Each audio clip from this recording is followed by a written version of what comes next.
Hey friends and family, and all you nosy people on YouTube. You guys, I don't know what happened a while ago, but y'all have to check out my other video. I guess this will be part 2 because my camera had shut down. I don't know if it overheated or whatever, but I'm glad it did. Anyway, I just got home. Like I said in my other video, I decided to go here to eat tacos for life. And I got me 2 vegetarian tacos. But anyway, you guys, I know I kept promising and promising and promising that I'm going to tell you guys about my stroke. So here it goes. And it happened, it's going on 5 years now. Next month, matter of fact, next month will make my 5-year anniversary from my stroke. So, all I can tell you guys is that it was on a Sunday. I'm sorry. I want to eat my fried green tomato taco first. I think that should be this one. Oh yeah, that's this one. It smells good. It looks good too. It's supposed to have oh, wait a minute. Y'all, this is not vegetarian. I think this, y'all know I can't see. This is a piece of bacon on here. This is not vegetarian. I should have told her to leave the bacon off, but I'm going to eat it since I'm still in transition. And I love bacon. I'm going to miss you, bacon. But anyway, you guys, let's get back to my stroke. So, it was September, the latter part of September, and it was actually the day before my mom's birthday. It was the day before my mom's birthday, and I was getting ready to watch the Dallas Cowboys game.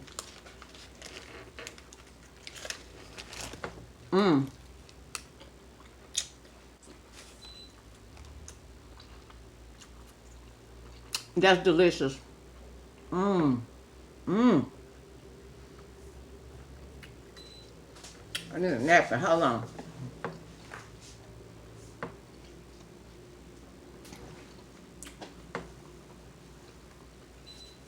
Y'all, that's really good. Anyway, back to my stroke. So I was on the phone talking with a friend of mine. Her name is Tiffany. We used to do nails together. And we were just on the phone reminiscing about the day she moved out of her house.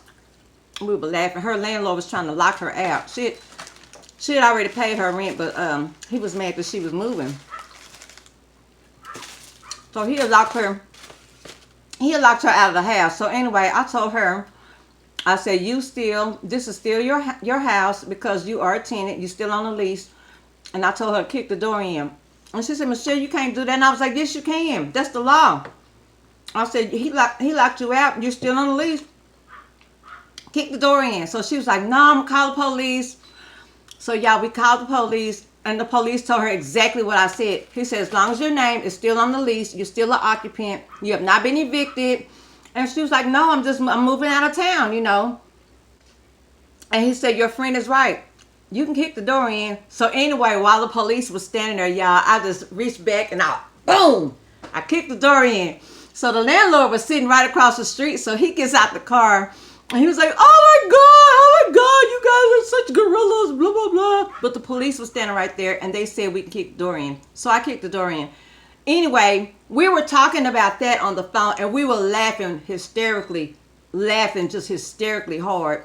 And I was just on the phone, and we were laughing so hard. All of a sudden, the phone dropped out of my hand, and it felt like someone had hit me from behind my head with a hammer.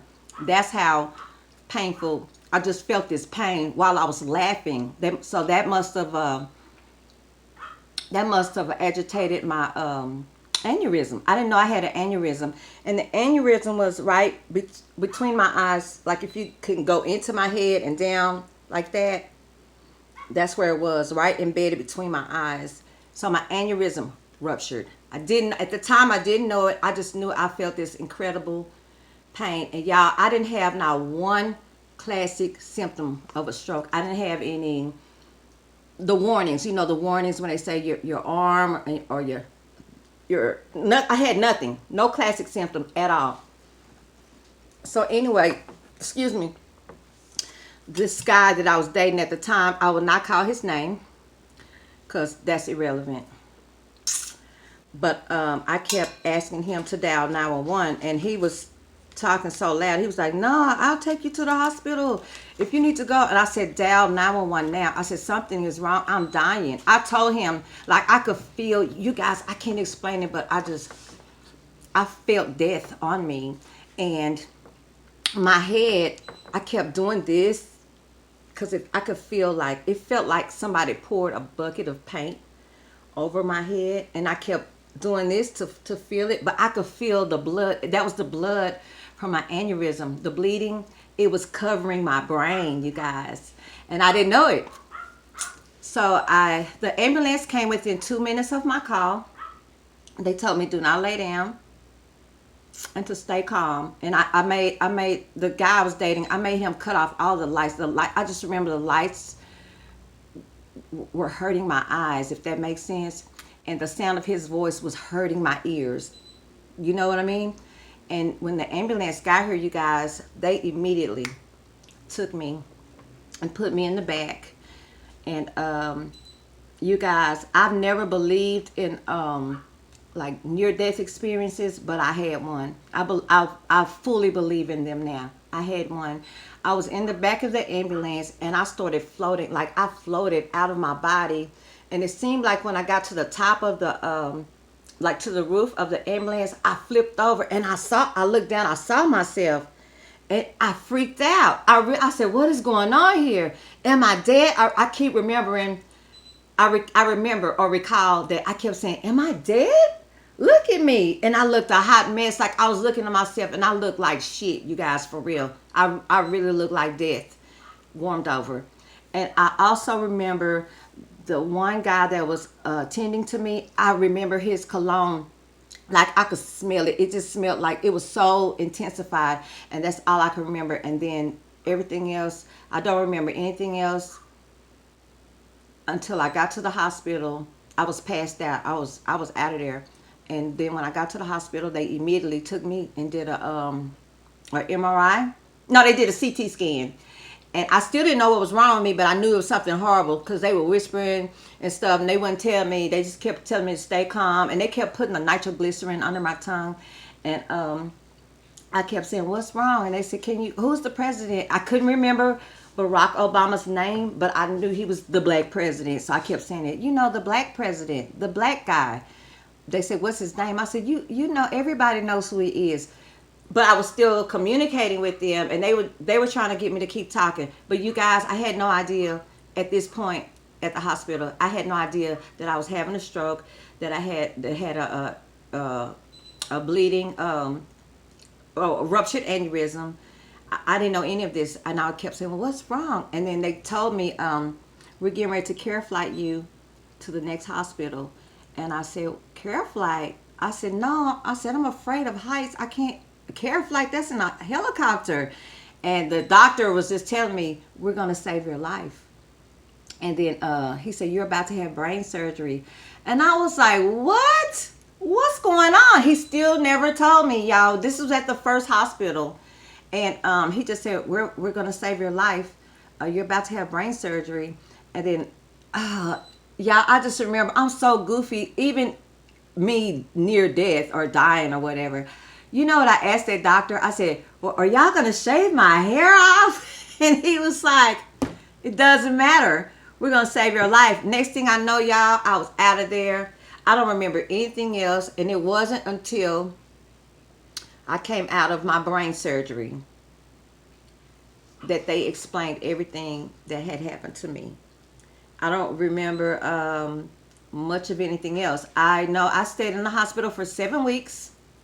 I never had any paralysis. I continued to feed myself because in my mind, I had a will to live. And I kept telling myself, the doctors kept telling my family that I wasn't going to make it. Even after the brain surgery, she's not going to make it. We don't believe she's going to make it. And you guys, I'm still here. And that's what prompted me to even start my YouTube channel.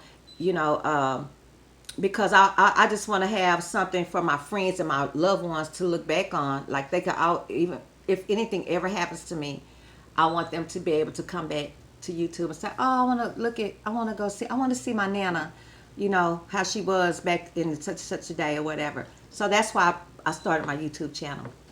But that's the story of my stroke.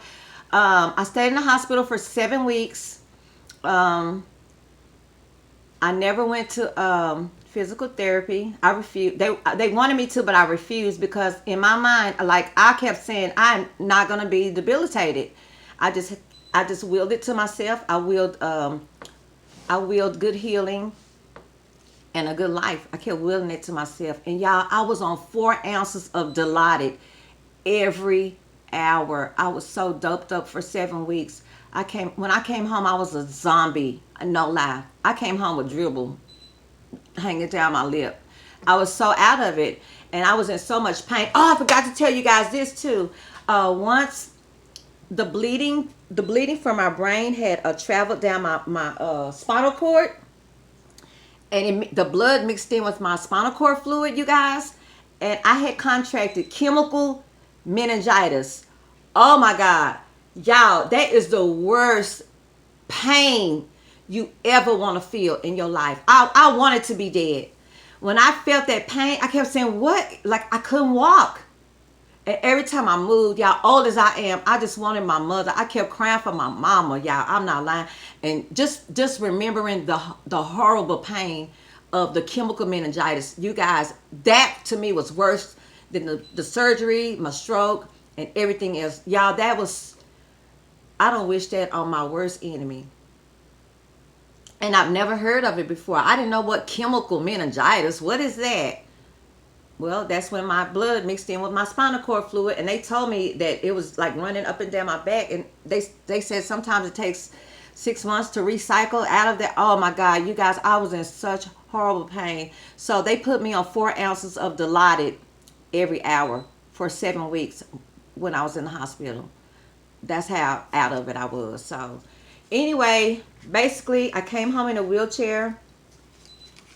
My mom had moved in with me. My mom moved in with me, and she took care of me. She cooked and helped me bathe, and she practically lived here for, I think my mom stayed with me for 3 months. I wish she would have stayed longer because I still have, like after she left, I started falling. Like when I would go try to take a shower, I fell in the shower several times because I couldn't get my balance. Like my everything was off. Everything was off track. I remember when I finally got out of the house, I was at Walmart pushing a basket, and you guys, my everything was so off. Like I was running into the end caps at the store. Like I couldn't judge my width and my length, you know, because of my brain surgery. Even right now, you guys, sometimes I'm looking at a hot dog and I'll call it a hamburger. You know, my brain doesn't function the way it used to, but I'm thankful for my life. I'm glad to be alive. And I don't know why God spared my life, but I'm just here trying to figure it out, you guys. And that's the truth. And that's my stroke story. That's what happened to me. Here I am today. 5 years later. I'm a stroke survivor. I'm a survivor. So anyway, that's my stroke story. You guys, I have something else for you guys. If I have time, I know I say this all the time, but if I have time, I'll make another video this evening. But right now, my tacos are getting cold. Let me taste this other one before I let you go. This is the eggplant one. Oh.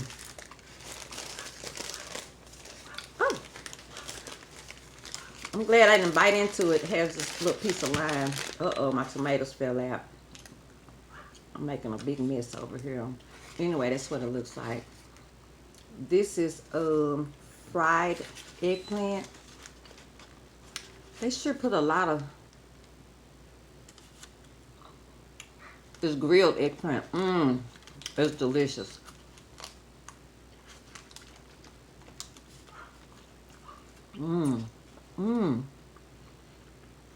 It has a lot of flavor. It's really good. Tacos for life. Me and my daughter drove up there one day, but we were looking at all the tacos on there, and she was like, mama, I don't want to try none of them. And I said, I don't either.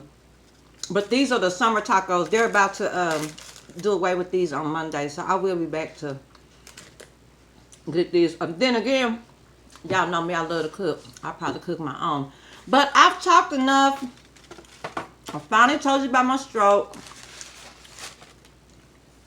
And I do have excessively high blood pressure. I have malignant hypertension.